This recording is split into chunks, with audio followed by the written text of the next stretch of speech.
What's good, y'all? I'm here to let y'all know why we dropped this album right here, T.H.C. 2, The Cypher, the Hyper Compilation 2, The Cypher, hosted by DJ Prince Ice, me, and my homeboy Noonie. Now, this album was made back in 2008, 2009-ish. So at the time, the label that I was recently with, Jelly Tight, had just got taken down by the police. The feds came, and like I told you in the previous story, that whole thing was funded by dope and all this. So, that situation was gone. I had tried other situations with some people that I knew, but it just didn't turn out the way I wanted it to turn out, simply because they just didn't know what they were doing, and I basically was kind of like, had to educate them in order to be a manager, in order to handle booking shows and what have you. So at the time, I was thinking to myself, I got to do something big and different that's going to set me aside from everyone else, so I can get my name further established in the South Carolina music scene. So I got a homeboy named Noonie, okay? Noonie Low Key, Feel Me or Not Records, on James Street. That's kind of like, we're in the same hood kind of, but he's like kind of down the street from where I'm at, right? So we were cool from doing previous shows together and all this and doing some recordings together. So I called him like, hey, you know a couple rappers around here that be doing their thing. I know some people around here that's doing their thing. Why don't we get together and try to put as many people as we can in the South Carolina music scene on one album, something that's never done before, and something that would hopefully bring together the music scene as, it wasn't no unity and all this back in those days. He was down with it, right? So he was like, okay, cool. He started calling up a couple of rappers. I would go to he would have them sometimes he would have their verse recorded, then I'd come and lay my verse later, and he'd let them know I'd be on the track or whatever the case, or sometimes we would all meet up there and do our verses like that. I would call people, same thing, most people, he was there for all mine because, it was his studio, you know what I'm saying? And we all came there and, we made magic. Now after the CD, after we put everything together, got all the songs together, I was like, okay, I need an official stamp of approval on this. I need an official South Carolina stamp that's going to make all this solidified and cohesive in the street, other than all the already heavy hitters that was on the album. That's when I called the most legendary DJ of South Carolina to get him to host the album that we put together, host the mixtape that we put together at the time, because this is the trunk era, and DJs were doing hosting on mixtapes back in the day. So Prince Ice, he already knows me in the streets and all this from what I'm doing. We've already talked. He's already given me advice before. So he says, cool, I'll do it for you. So I give him the copy of the album, and I sit back and I wait. Now, funny story, it took him a little minute to get to it or whatever like that. So I was thinking to myself, oh man, I hope he really wants to do this and all this. And I was just tripping. It's like a couple of weeks went by, and I was just bugging like, damn, I'm gonna have to just go ahead and put it in the streets how it is. I didn't want to rush him or nothing, because that's just how I do. But I just had to see. You know what I mean? So I waited some weeks, and finally I got that phone call. He's like, okay, I finished it and everything. And he sends me over all the files that he had, had did his remixes over. I had a homeboy at the time named Rob who also had a studio, okay? And that Take Me Home track on there, that's where we recorded that track in his studio. And the rock song Be Myself, and the brand new, So three tracks on the album is from his studio. The guy who made the original cover, which you can see that on my Instagram. I'm gonna put that up a little later. I'm probably gonna put it on the community post. But he made that one. I put it all together, and then I hit the streets with it. I think I had to sell. I know I sold at least about 3,000 or 4,000 copies of that in the street over the course of.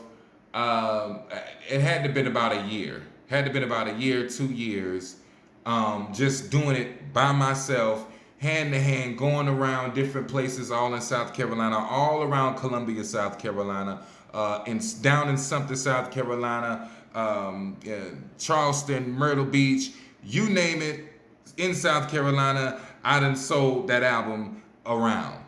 Now, after all this, years later, I only have like 2 more copies of this album. I only have 2 more left after selling it in the streets and everything like that. And at one point, I put it up on SoundCloud, and some things that happened with the data on it or something, and I had to take it down because I don't know what was going on with the song. So I took them down, and I was just like, SoundCloud in it anyway, and I didn't want to put my music up there anymore anyway because I didn't like their whole system. So I kind of just took it down and just said forget about it. So now, fast forward, the house Marshall Street that I was staying in is gone now and tore down now. You understand?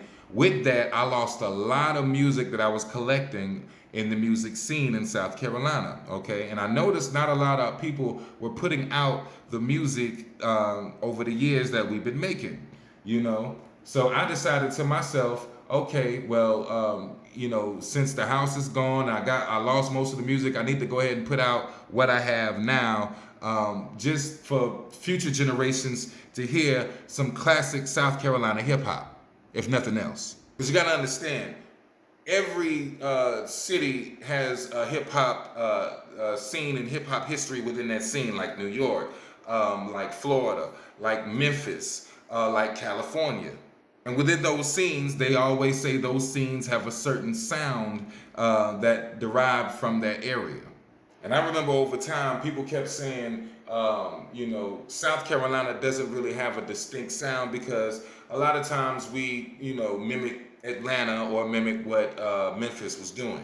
So I figured if you take a producer from South Carolina making original beats, and you take rappers from South Carolina doing original, their original styles, doing what they're doing, how can that not be the South Carolina sound? How can that not be at least a part of it or some type of remnants of it or something? You understand? And that's why I decided to go ahead and put this album out after all these years. So real hip hop heads, so future generations can hear what South Carolina was doing back in those days. Shouts out to everybody that was a part of this album. Rest in peace to those that have passed that was a part of this album. And just, I want to thank Noonie for all he's contributed in this album, the production, everything. I like to thank Jay Breezy for everything he's contributed and helped with. I like to thank Rob for everything he's contributed and helped with. I like to thank DJ Prince Ice, who is kind of like our DJ Squeaky, if you don't know, like from Memphis, or like, whatever major DJ, like, DJ Greg Street or whatever you want to call it from New York. Like, he is that, the living legend, Prince Ice. I want to thank you so much because you didn't have to do that. And I thank you so much for showing, for seeing what you saw in me at the time. And I thank you for so much for putting me on the other album that you have, The Hands in the Air. Thank you so much for that. This was a moment in time that at the time we were just trying to do something big. And in my heart, in my mind, I felt like we created South Carolina music history with this. So I hope you guys enjoy. The mixes are rough, My style ain't what it is, like how it is today. You know what I'm saying? But it's just something that was in time that can't be duplicated, man. It's South Carolina classic hip hop, and I hope you guys enjoy. Thank y'all so much for your time. Until next time. Oh yeah, new album coming out. This album right here is setting up too. It's also a setup for the next album that's coming out hella soon. So keep your antennas up, all right?